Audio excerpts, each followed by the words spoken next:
I brought home a fool. He'd lost his memory, but he was insanely good-looking. I lied and told him he was my fiancé. The fool believed me. But when he got his memory back, it turned out he was a rich heir from a high and mighty family. He went back to his world without a second thought. 2 years later, we met again. I saw him with my own eyes, pressing his shoe down on someone's fingers and coldly saying, "Pathetic." I was just about to run when he called out to me, "Fiancé, did you lose your memory too?" I ran into Luke Dawson again at school.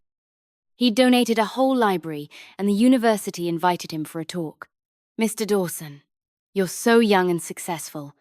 What made you want to invest in education?" He answered mildly, "I just want people who want to study to have books to read." "Does this wish have something to do with your past?" Luke fell silent. 3 years ago, he'd lost his memory and was dumped in a remote village, surviving the hardest year of his life no one ever knew. I sat in the audience, watching him from afar. Now, Luke was dressed in an expensive suit, his expression indifferent, and I was just a broke college student who'd just applied for financial aid. Less than 100 meters stood between us, but it felt like an unbridgeable chasm. My roommate swooned. "So hot. No wonder he's my husband." Another chimed in, "He's mine." There are plenty of rich heirs who go viral online, but few could rival Luke his looks, and figure outclassed most celebrities. Everyone joked about him being their husband. "By the way, have you heard the rumor that my husband went missing 3 years ago? I heard he just went abroad for studies. Didn't disappear. Jennifer, have you heard anything?" Suddenly they turned to me. I shook my head. "No idea. I heard he was found in the Northwest." "Jennifer, aren't you from there? Didn't you hear anything?" "Nothing. I'm not good at lying, but thank God the theater was dark enough to hide my guilty face. 3 years ago, Luke wasn't just in the Northwest, he was at my house. We lived under the same roof for over a year. At our closest, I held him as we slept in the same bed. That secret would die with me." The talk was wrapping up when a student raised a hand. "Mr. Dawson, rumor has it you have a fiancée, and even tattooed her name on your body. Is that true?" Gossip is human nature. The atmosphere instantly came alive. "That's not related to today's topic." The speaker was Jessica Miller, seated beside Luke. She was today's guest too, his capable assistant, and rumored childhood sweetheart from a family that had known his for generations. "It's true," Luke replied on his own. "The tattoo's right over my pulse." He pulled back his sleeve and showed a single letter on his wrist. "J." The whole crowd erupted, with Jessica sitting right next to him. Who else could J be? Jessica shyly lowered her head, as if admitting it. Good for them, well matched in every way. I felt nothing, just wanted to get back to my dorm and finish my assignments. On my way past the backstage area, the student council president called out to me. "Jennifer Delaney, perfect timing. Can you grab a coat for the guest?" "Huh? I've got cramps. Can't handle it. Please help me out." Her face was pale and she clutched her stomach. It didn't look fake. She'd helped me a lot when I applied for aid. I had no reason to refuse. But the guest was. Luke was striding toward backstage, long legs moving quickly. I wanted to hide, but it was too late. He turned his head and saw me. His eyes lingered on me for a second. Running now would look suspicious, so I just stood there thankfully. I was wearing a mask. Luke frowned. "You go to school here too?" I nodded. He stepped toward me. "What's your name?" "Jay." I only got one letter out before Jessica pulled him back. "Let's go. It's cold here." She dragged him away. When he looked back and tried to follow me, I was already gone. But I hadn't gone far. I heard their last exchange. "Stop staring. It isn't her." Her eyes looked familiar. "Even if it was her, so what? She scammed a load of money out of you." I lowered my eyes and trembled slightly. She wasn't wrong. I'd been greedy and practically sold Luke. I used to be Jennifer Johnson, from a poor village in the Northwest. "How poor?" When I was a kid, we couldn't afford rice. My mom would collect moldy noodles other families threw out, wash off the maggots, and cook them for us. When I was 17, it snowed heavily. With the roads blocked by snow, I found Luke sitting at the edge of the village, vacant-eyed. I walked up and asked, "What's your name?" "Lou. Lou." He couldn't even speak properly. Definitely not right in the head. I turned to leave, but he grabbed me, eyes pleading, cold, hungry. One night in weather like that and he'd be dead. People froze to death every year in our village, drunks who passed out in the snow, their bodies stiff by morning. I didn't really want to get involved, but it was a human life. I couldn't just walk away, so I brought him home. That day, stepping through the wind and snow, I had no idea our fates would be tangled for so long. He looked a few years older than me. I called him Brother Luke. He had no ID on him, nothing, as if it had all been erased on purpose. I tried to find his family, visited every agency. Nothing. Not surprising. In a place like ours, everyone knows public servants are just there to kill time. They told us to wait for notice. That wait lasted a whole year. The fools stayed at our house. I had my reasons. My mom was sick, kept forgetting things. Later, I found out it was Alzheimer's. No cure. I had to take care of Mom, study, and work odd jobs. But after Brother Luke arrived, at least I didn't need to do those jobs anymore. He was young and strong, good for labor, but he was strange. Big guy, yet fragile. At first, he was clumsy, bad at everything, always whining about being tired. I got frustrated watching him eat without earning. "If you keep this up, I'm kicking you out." He panicked. "Jenny, you can't leave me. I'm your husband." Right. I'd lied and told him if he ate our food, he had to marry me. A little white lie. The fool was way too good-looking. Matchmakers kept showing up. That lie was the only way to shut them up. In poor places like ours, people get engaged in their teens. Totally normal. When I said I didn't want him anymore, Luke looked lost. He had the face of a flirt, but his eyes were scared. After that, he worked hard. At least he earned his meals. Over time, he started showing signs he wasn't so simple after all. One time, I was on my period and didn't realize I'd stained my pants. As I walked out of school, the boys around started laughing at me. Luke was waiting at the gate to pick me up, and they jeered. "Look, it's Jennifer's hot husband. She's bleeding from her butt, must have been his fault." Luke heard them and rushed over, knocking the boys to the ground. He didn't hold back every punch aimed to hurt, like a wild beast gone berserk. No one could stop him. In that moment, he felt like a stranger. I grabbed his arm. "Luke, stop!" He froze instantly and let me pull him back. "If Jenny says no fighting, then no fighting." The boy he beat up had bruises all over. His parents came knocking, demanding we pay the medical bills. Our already poor family sank even deeper into trouble. That night, Luke seemed to know he'd messed up. He sat, dejected in the corner. When I tried to comfort him, I found him in tears. "I'm sorry, Jenny. I messed up. I won't cause trouble again. Please, don't leave me." He cried like a big puppy. My heart softened. I coaxed him. "Then behave. I only want a good boy for a husband." "Okay." The next day, Luke came home with a wad of cash. He'd sold his watch. When I first found him, he was wearing a fancy-looking watch. I panicked. "Why did you sell it? We could use it to find your family." He smiled, all sunshine. "You're my family. I'm not going anywhere. I'll stay with you." That fool must have been cheated.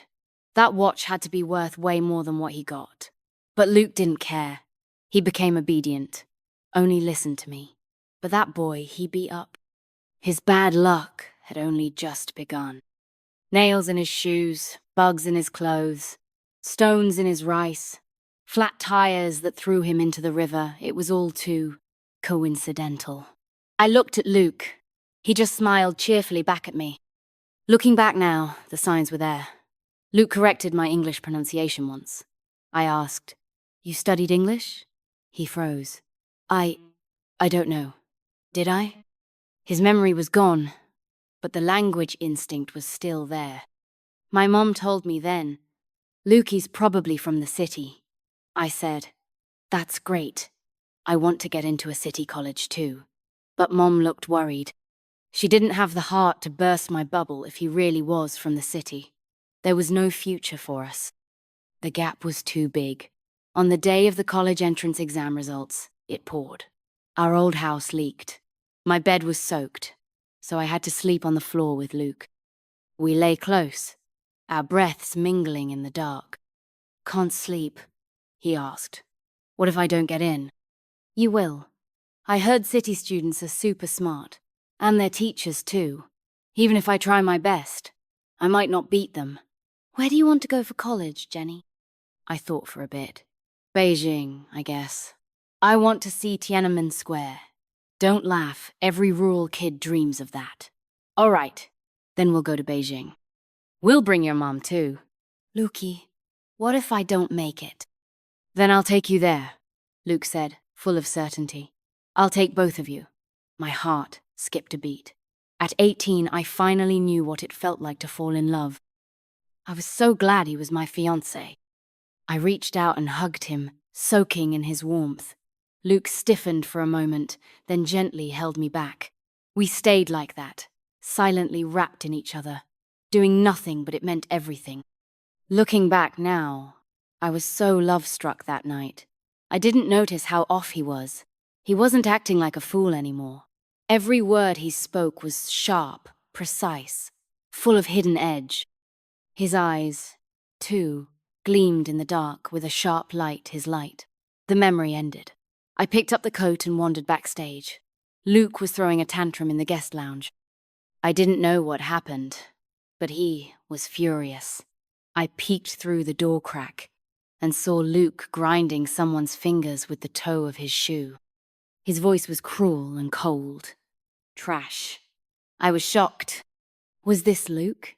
The one who followed me around saying he'd protect me forever? The one who cried in a corner after paying hospital bills? Or maybe this was the real him. After coming to college in Beijing, I read some business magazines and learned the truth. Luke was 8 years older than me, the second son of the Dawson family conglomerate. A rumored illegitimate child, but still high and mighty. Not even 30, and already ruthless. A year ago, he drove his own brother insane and became the sole heir. You couldn't tell from articles, but seeing it in person today, it felt familiar, yet completely foreign. Maybe I should just leave the coat by the door and go. I hesitated. Then the door opened. "Who's out there?" Luke stepped out, face blank, glasses reflecting a cold gleam. A chill ran down my spine. "It's fine." I had a mask on, and makeup too, with heavy eye makeup. Who would recognize me? I steadied myself. "This is for Miss Wen." Before I finished, a classmate passed by and called out, "Jennifer, you're not back in the dorm yet." The moment she said my name, Luke's grip tightened hard on my wrist. He was strong, it hurt. "What's your name?" he demanded, staring me down. I stayed silent. He reached for my mask. Just then, I saw my way out. I said, "Jennifer, there you are." Luke let go immediately. He looked at me, then at the girl I had called out to. I added, "The media rep was looking for you." "Oh, I'll go find her." "I'll come with you." I took the chance to drop the coat and walk off with the other Jennifer. Funny thing she shared my name, but she was from Sichuan. Apparently, Jennifer was the name of a tea in her region. It wasn't that rare. Once we left the auditorium, I finally exhaled. The girl asked, "Jennifer, what were you and Luke talking about just now?" "Just running an errand for him." "Really?" The vibe between you two felt weird. Weird? How? Like, he was scary. Looked like he wanted to eat you alive. She wasn't wrong. Luke did want to eat me alive.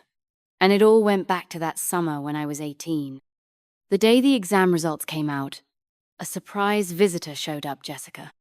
She claimed to be Luke's friend and came to take him away. My mum's words came true. Luke wasn't just from the city, he was a rich heir. The reason he'd ended up with us was complicated. His brother had set him up, caused an accident. And though he survived, his brain was damaged. All I can say is, rich people's lives are a mess. At first, I treated Jessica as a guest, but when I learned her name also started with a J, I froze. In our village, everyone called me Jennifer, my mum too. Only Luke called me Jenny. I used to wonder why. Now I had my answer. Every time Luke called me, was he calling for someone else? Was all his tenderness, his obedience, just because he thought I was Jessica? Jessica was so classy, silk blouse, genuine leather heels. When she stood next to Luke, they looked like they belonged together. Then there was me, with a patch on the knee of my pants. What a joke. But I wasn't ready to give up. When Jessica tried to take Luke away, I asked, "Is he willing?" "Of course." She crossed her arms and looked down on me.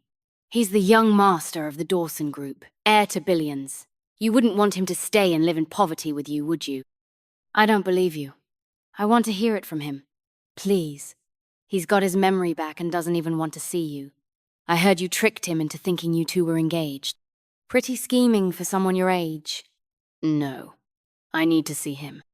"Fine, since you insist." Jessica pulled out her phone and played a recording. "Jessica, thank God you came in time. I almost got tricked." The voice was deep. "It was Luke's, no doubt about it." Jessica said, "Heard that? I'm taking him with me." Then she shoved a big wad of cash into my hand. "Hush money. I don't need to spell out the rules, do I?" I didn't want that pathetic money, but my mum was gravely ill. We needed it. Luke had already abandoned me. I couldn't lose my mum, too. I was heartbroken, but I calmed down quickly. Weighing the pros and cons, might as well get one last use out of Luke. I said, "That's it? Pretty cheap. You guys aren't even trying." Jessica seemed surprised I'd say that. "So you're not some innocent little girl after all?" "Yeah, I took him in for this day. Satisfied?" "You're despicable. Then hurry up and add more money. Pay up and shut me up." Jessica was speechless. In the end, I got a large sum and spent it all treating my mum, but it still wasn't enough to save her. The day I got my acceptance letter, she cried tears of joy. That was the last time I saw her smile. Also, the last time I saw her cry. She said, "Jennifer, study hard. Go see Tiananmen and the Great Wall for me. I've been a rural woman all my life. I couldn't give you a good life. Don't blame me." How could I blame her? She gave me everything she possibly could. I was content, grateful, and loved her deeply.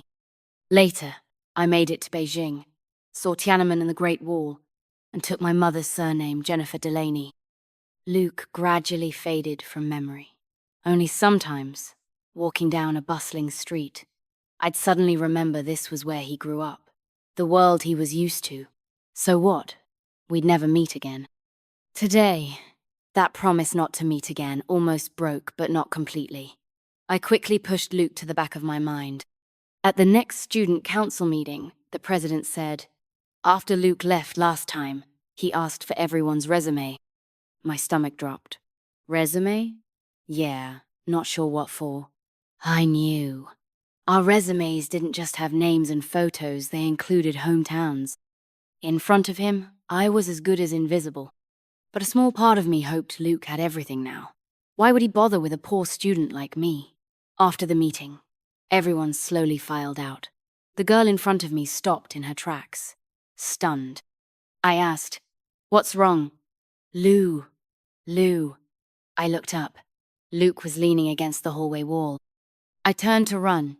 "Jennifer," he called out. "Long time no see." Luke took me to a restaurant. Every dish on the menu cost a month of my living expenses. He didn't eat, just watched me. I didn't hold back. If I couldn't avoid this, Might as well eat my fill. After a while, Luke spoke. Why have you been avoiding me? His first question since our reunion. I took a bite of crab. You must be joking, Mr. Dawson. I'm a poor student. You're a corporate heir. Our paths don't cross. No intersection, huh? Luke was cold, radiating hostility. This was the real him. This is the most upscale restaurant in the city. I know every guest who walks in. I didn't know what he meant, so I listened. Bringing you here. Everyone saw it. Soon, someone will dig up your info and figure out what's between us. You won't be able to hide anymore. I wasn't scared. I smiled. First time eating such delicious crab. Worth it.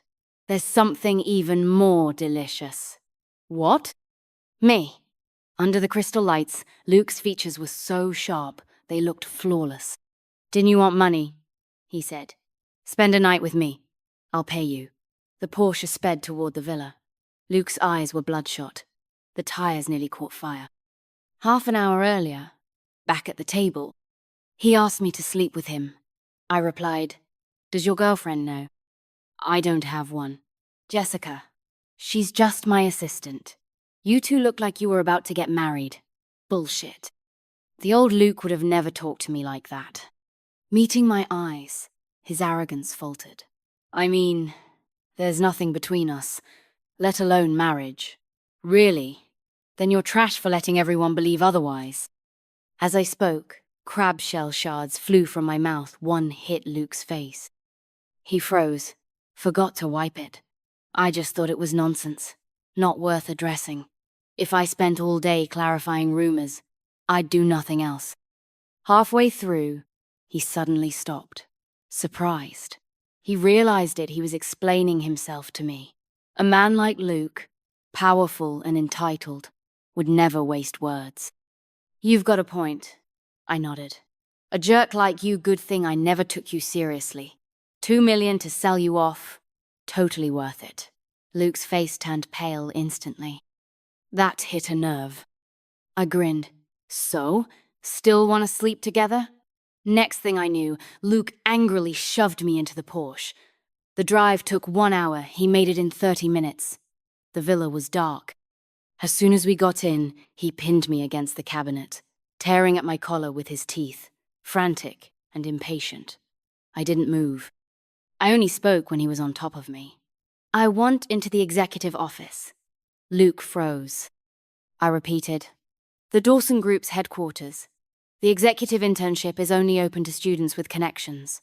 No matter how hard I work, I'll never get in. I don't want money. I want that opportunity. It was the Dawson Group, after all. Every college student dreams of getting in. Luke slowly let go of me.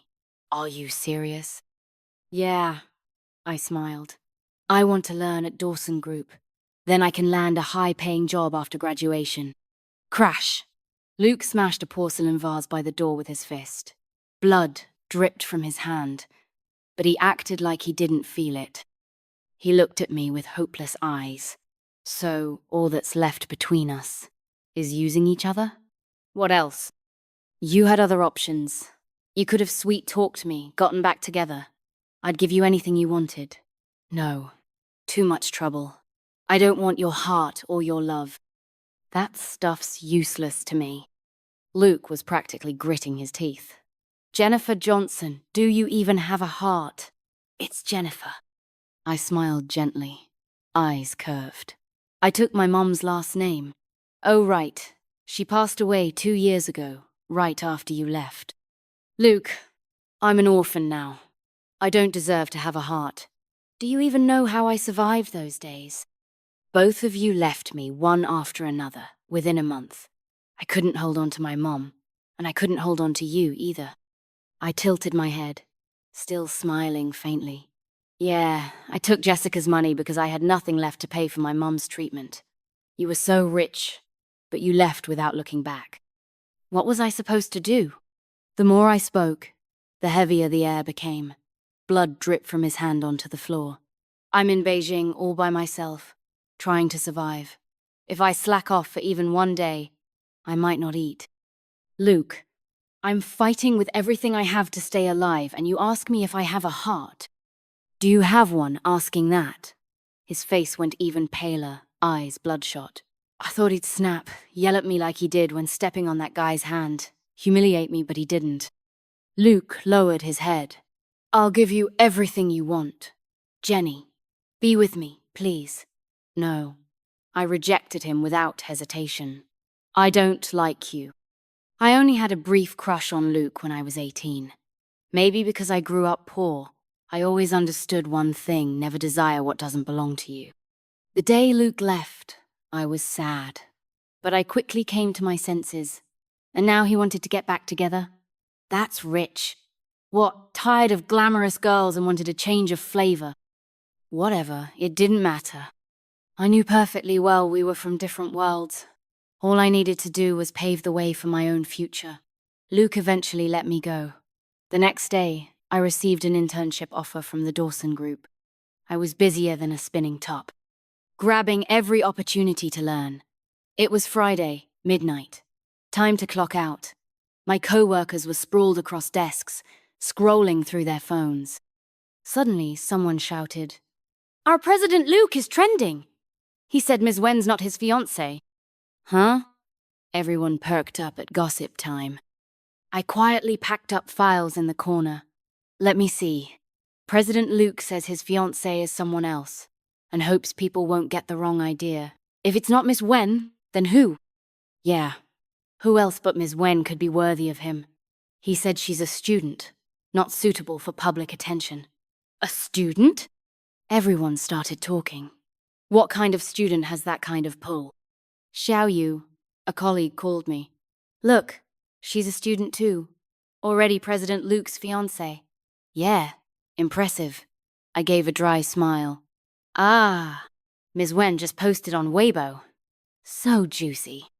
Jessica posted a line of poetry. I offered my heart to the bright moon, but the moon shines on a ditch instead. Clearly, Luke was the moon. The ditch, surely not me, right? I twitched my lips and headed out after finishing work.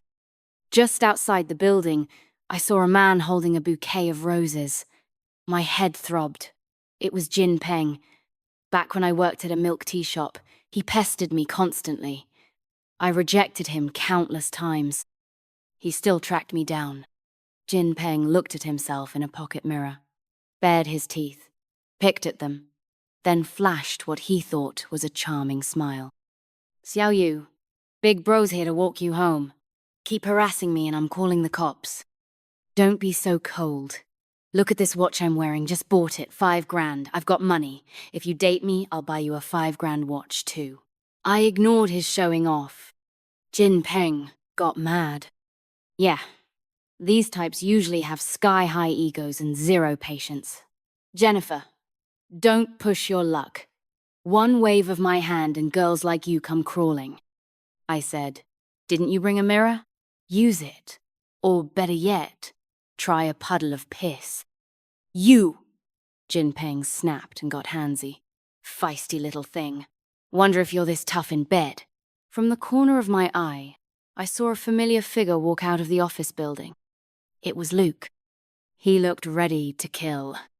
But before he could step in, I raised my knee and slammed it into Jin Peng's groin, then dumped my water cup over his head. Scram, if I see you again, I'll slice off your third leg. Luke froze. What? Thought I'd wait for him to play hero. Dream on. I stopped believing in that crap a long time ago. Jin Peng, tall and brawny, looked humiliated after my blow. Swearing, he lunged again.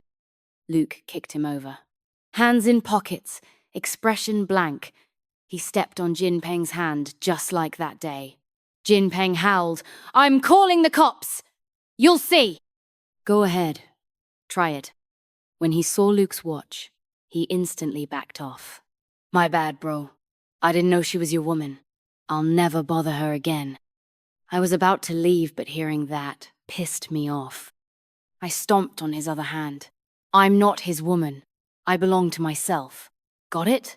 Luke glanced at me. Finally, Jin Peng cried real tears of pain.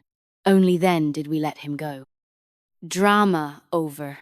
Luke offered me a ride, but the car wasn't heading toward campus. I said, "You're going the wrong way. Go back now and you think you can get into the dorm? Not your business. You've grown bold, even learned how to stomp people." I ignored him. He kept talking. "How's work?" "Fine. If anything makes you unhappy, tell me." "Why? So you'll get me in through the back door?" "Yes," he answered, without hesitation. I laughed. "Luke, you addicted to being used by me, or what?" "Yeah." He didn't even pause. "I figured it out. As long as I'm useful to you, I'm satisfied." Luke took me back to his villa, said he'd send me back tomorrow. Last time, the lights were off. Tonight, the place was lit up. I finally saw it clearly. His home was cold and empty, not homey at all. He pulled out a first aid kit. "Sit." "Why?" "Your hand, I saw it." I was a bit surprised. I had hurt my hand earlier, scalded it while getting hot water for a client. I didn't say anything to avoid holding up the project. How did he notice? Luke took my hand. "You can't hide things from me, Jenny. With me, you can drop the act." He knelt halfway before me. For someone so dark and cold, he was shockingly patient and gentle while treating my burn. "Remember the first day I worked in the fields? I hurt my hand too. Vaguely. You did the same thing, you bandaged me up." I stayed silent, eyes wandering around the room until they landed on a photo. It was a photo of me, Mom, and Luke. That was the 4th month after Luke came to live with us. Someone brought a camera back from town, and Mom asked him to take a picture of the 3 of us. I still remember how she held that printed photo, completely smitten. "We're a family of 3. Luke had grinned and echoed. A family of 3. It was such an ordinary day, but one we could never go back to. I missed Mom. Tears welled up, but I blinked them away quickly. But, wait, how did Luke even have this photo? Suddenly, something felt wrong. "This picture," I asked, "wasn't it left back in our old house?" "I brought it with me after I went to the village looking for you." I froze. "You looked for me?"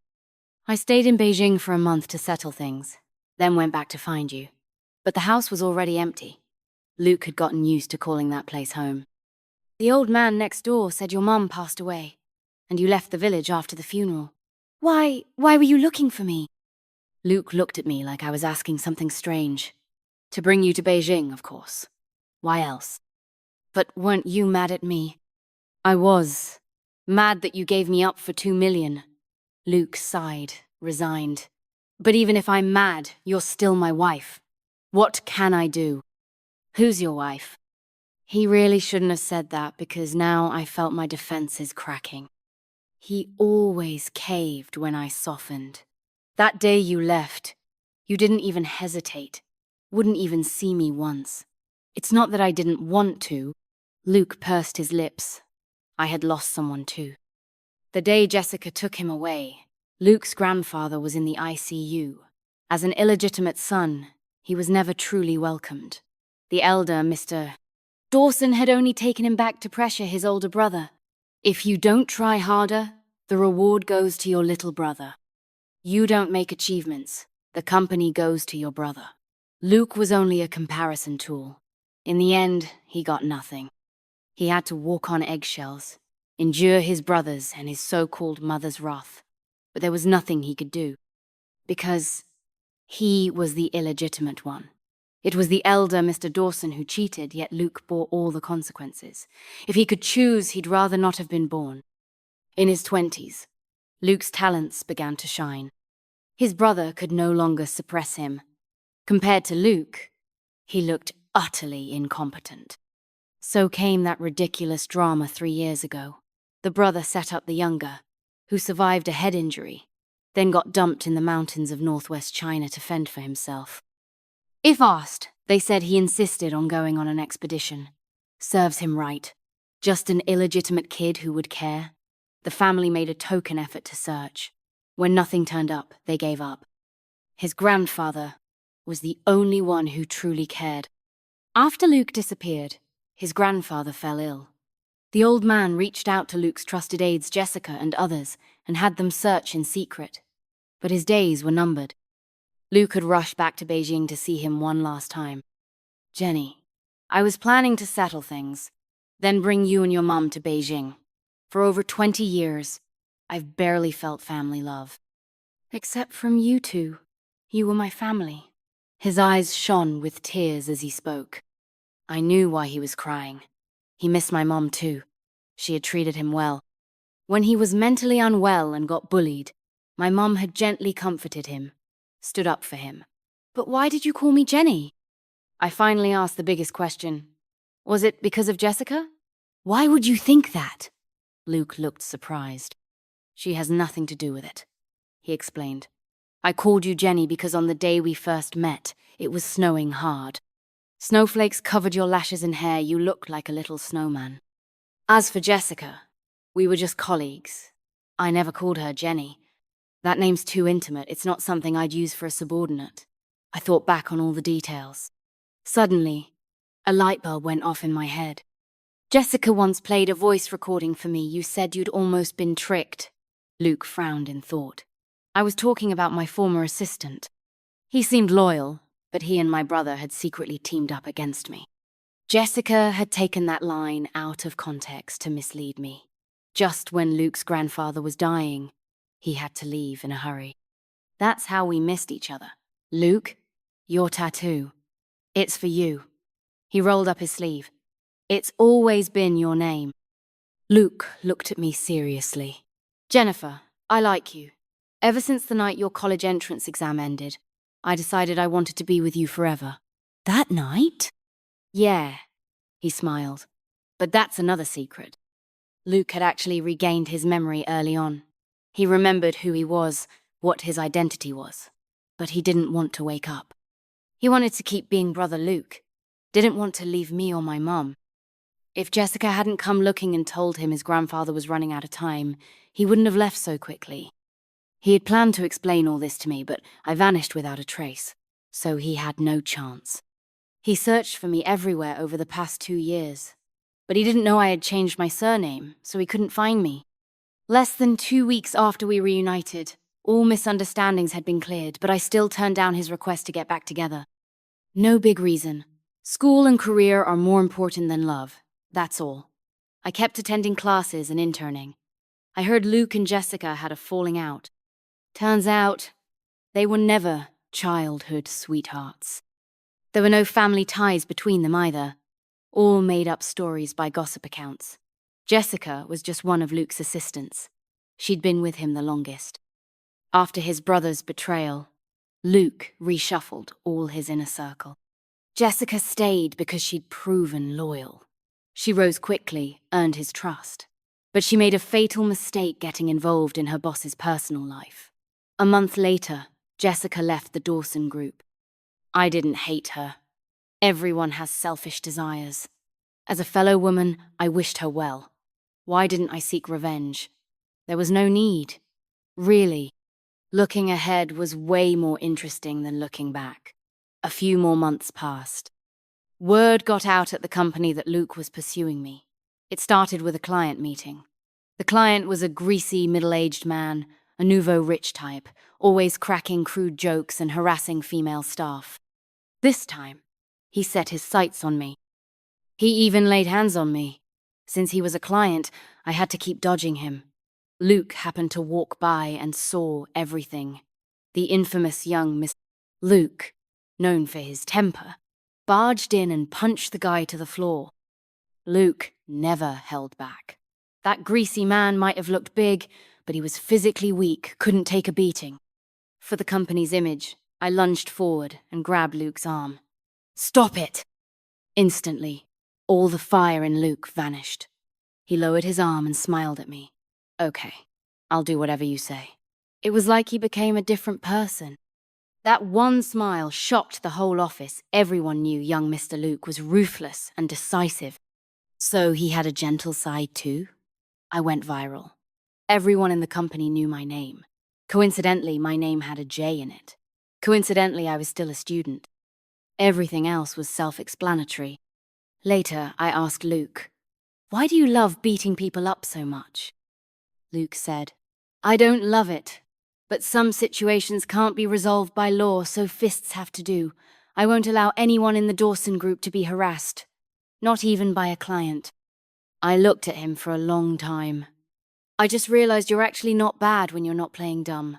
Luke gave a knowing smile. Your internship's almost over. Got any plans?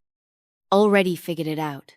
I pointed at the broad expanse of the Northwest on a map. After graduation, I'll go back home and help with poverty alleviation. Great, Luke said. I'll go with you. Dawson Group can bring a project out there. I'll also donate classrooms and books for the village kids. Wait, did you donate that library to our school because of me? Duh. He patted my head gently. I'll always remember how you sat reading in the dark. Completely absorbed, that was the first time I ever felt my heart stir. I kept growing rapidly at the company. When the 6-month internship ended, the department planned a team-building trip. The Dawson Group spared no expense, especially since it was also a farewell for me. The execs funded it generously. It was winter, and our manager suggested a snow mountain hike. Luke came too. By now, everyone in the company was used to it, wherever I was. So was he. The snow mountain was beautiful, but there was an accident. That evening, everyone was cooking in the guest house. Suddenly, a co-worker asked, "Isn't young President Luke back yet?" He had gone out around noon and hadn't returned. Outside, snowflakes were starting to fall. Panic hit me once the snow got heavy. The mountain would close. Where had Luke gone? Was he safe? Let's go look for him. A few of us headed out. We searched for half an hour and found no trace. I was getting anxious. There was no signal up the mountain, and we couldn't call him. At dusk, a villager pointed me toward the trailhead, saying he'd seen a tall male tourist there. I rushed over. From a distance, I saw Luke sitting on the ground covered in snow. The scene mirrored 3 years ago. The first time I saw him, Luke had also sat there in a blizzard. For a moment, I thought something had happened to him again. Luke! Luke! The wind and snow swallowed my voice. He didn't move. I panicked. Luke! Hey! Suddenly, he looked up. Jenny, what are you doing here? I was so worried. I came to find a type of herb.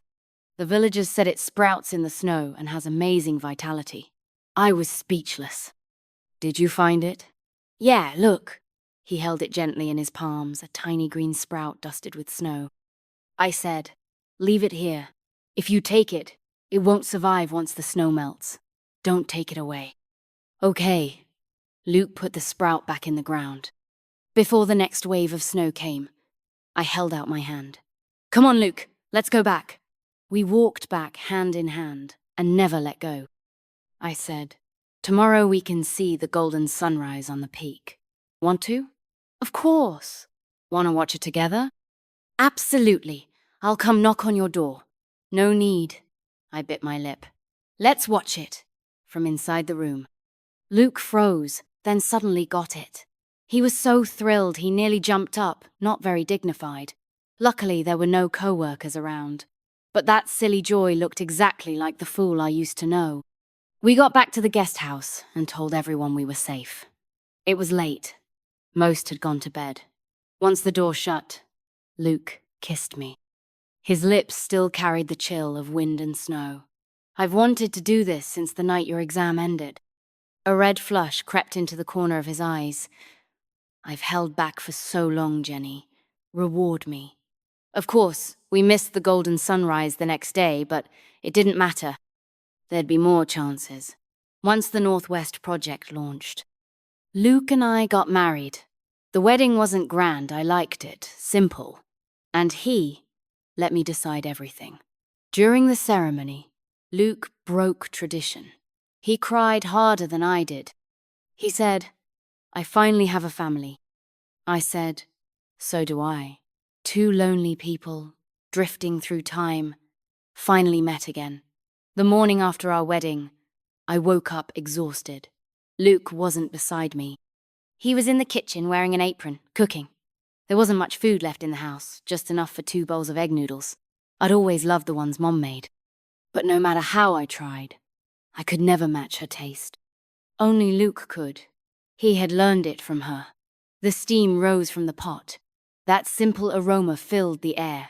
I suddenly missed her so much. She was the one who gave me unconditional love and acceptance in a village that favored sons. She never got an education, yet always pushed me to study. She went hungry so I could have books and school supplies. Her love gave me the courage to fight this far. Mom, I'm so happy now. Can you see me? The steam stung my eyes. Tears rolled down. Luke gently hugged me. Jenny, from now on, I'm your family. What is family? It's not a fancy house or a luxury car.